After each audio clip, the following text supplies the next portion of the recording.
I'm going to continue with chapter 22 on the digestive system. So we had talked about the basic functions of the digestive system, and we talked about the tissues of most of the digestive system walls. So now let's talk about the smooth muscle. So this is found throughout the body. It forms sheets, bundles, sheaths around the tissues. It's also around blood vessels. It regulates the blood flow. And usually the smooth muscle is arranged in ring-shaped sphincters that regulate this movement along passageways in the digestive system and the urinary system. And the digestive tract is organized into inner circular layers and the outer longitudinal layer. And within each layer, the cells are aligned parallel to each other. So this gives the ability of the movement to be like peristaltic, as we would refer to it. So here's a picture showing that arrangement of the circular as well as longitudinal muscles.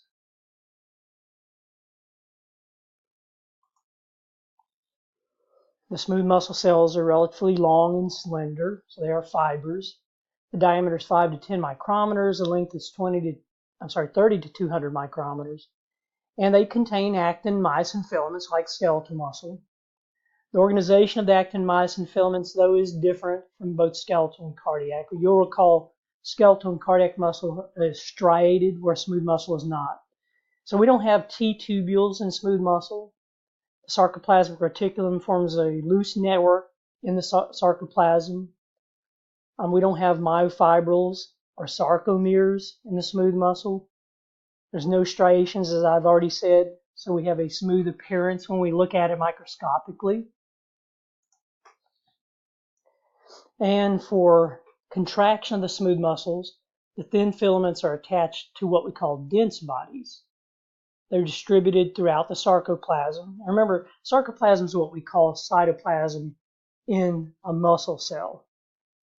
So it's similar to the Z-lines of skeletal muscle tissue. The attachment points for the adjacent smooth muscle cells are within these thin filaments attached to the dense bodies. The thick filaments are scattered throughout the sarcoplasm. You have more myosin heads per thick filament than in the skeletal or cardiac muscle. So you see this in the picture.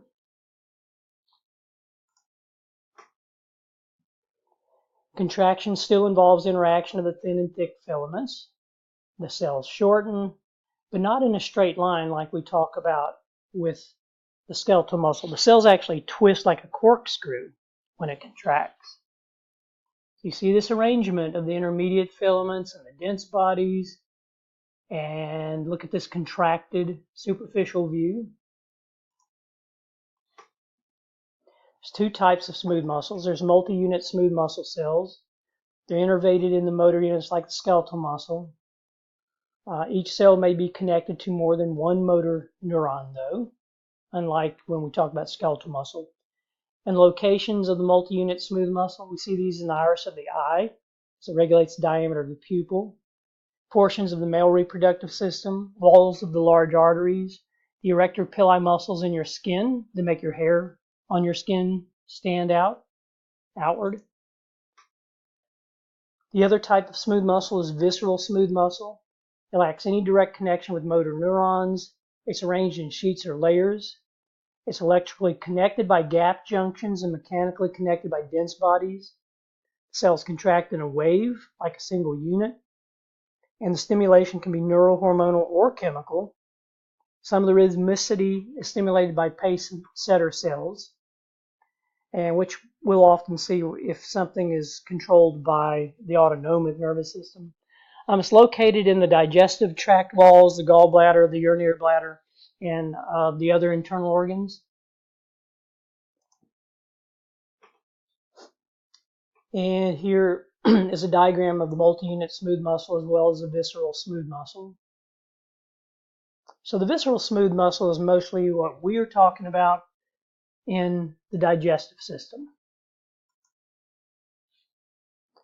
Some of the functional characteristics of smooth muscle is its plasticity.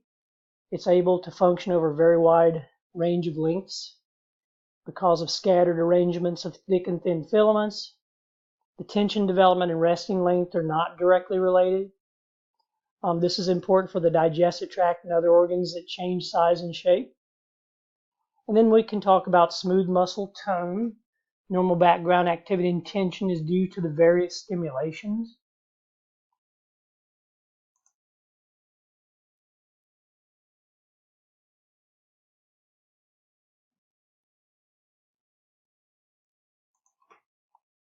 Okay, I was talking about this peristaltic movement we see in the digestive system with smooth muscle. These are waves of muscle contraction. So food enters the digestive tract as a bolus. This is a moist, compact mass of material. The bolus is then propelled along the tract by contractions of the muscularis externa. This is called peristalsis. Circular muscles contract behind the bolus. The longitudinal muscles ahead of the bolus contract. And this process repeats and repeats to give the peristaltic movement. So this picture shows that movement.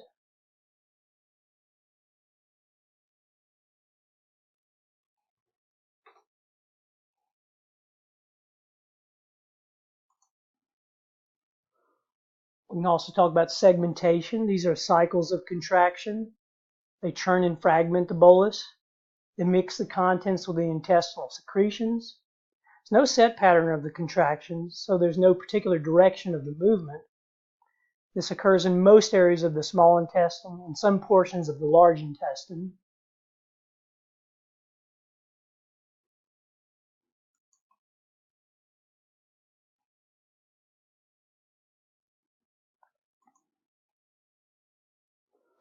How's the digestive system regulated? How are the mechanisms controlled?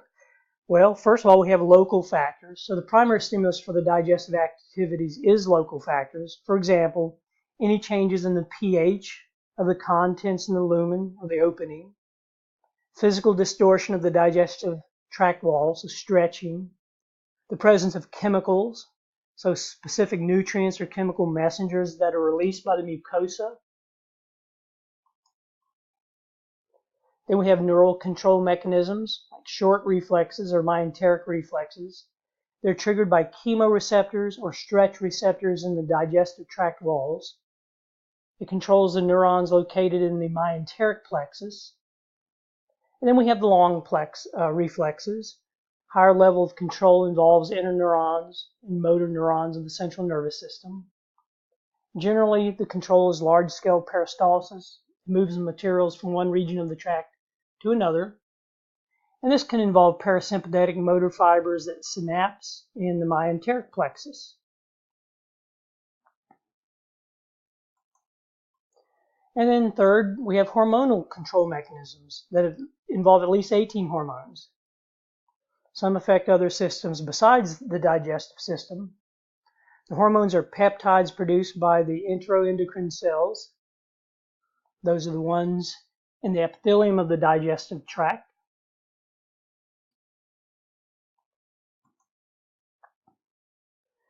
This diagram shows those three different control mechanisms.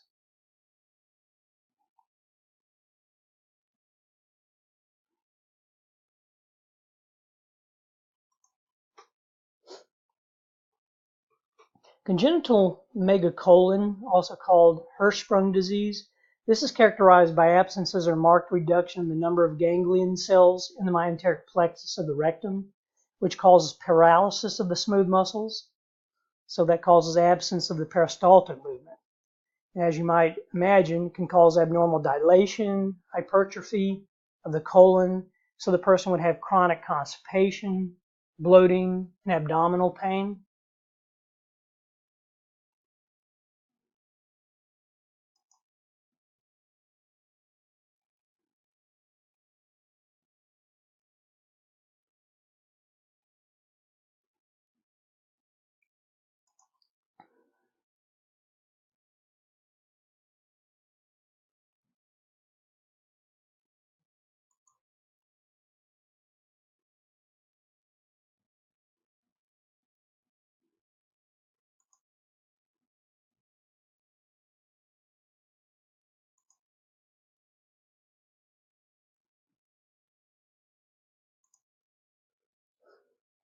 So let's talk more about digestive system functions. So the digestive tract begins with the mouth, of course ends with the anus. It really is a muscular tube of about 10 meters or 33 feet long. Major organs and the functions include the oral cavity, of course the mouth. So here we have mechanical processing with teeth and tongue, but also moistening, mixing with the salivary secretions. Then we move to the pharynx, which is the muscular area behind the oral cavity, going down the throat. Muscular propulsion of food occurs into the esophagus. In the esophagus, we have transported the materials to the stomach. In the stomach, we have chemical breakdown and mechanical processing. And then in the small intestine, we have enzymatic digestion and absorption. Finally, at the large intestine, we have dehydration and compaction of the indigestible materials.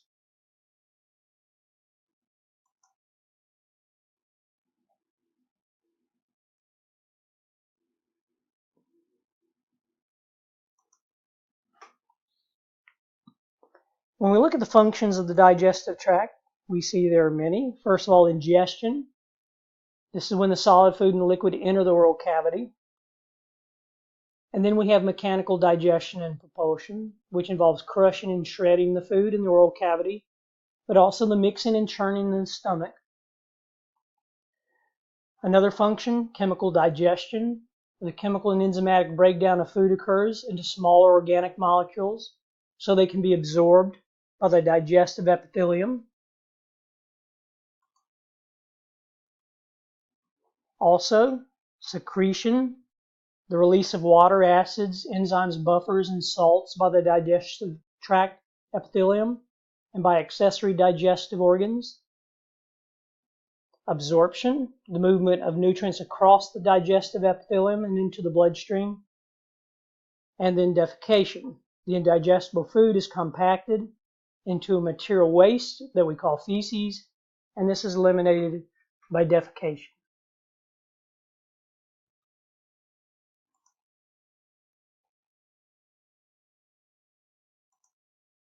Looking at these functions in a little bit more detail. So starting at the oral cavity. The mouth is lined by the oral mucosa, which is stratified squamous epithelium. It's keratinized in areas that are exposed to severe abrasion, like the superior tongue surface and hard palate, but not further in the mouth. Thin non-keratinized linings are in the cheeks, the lips, and the inferior tongue surface. The thin mucosa is inferior to the tongue, allows for any rapid absorption of lipid-soluble drugs like nitroglycerin. Nutrients are not absorbed in this area. Digestion of carbohydrates and lipids do begin at this point.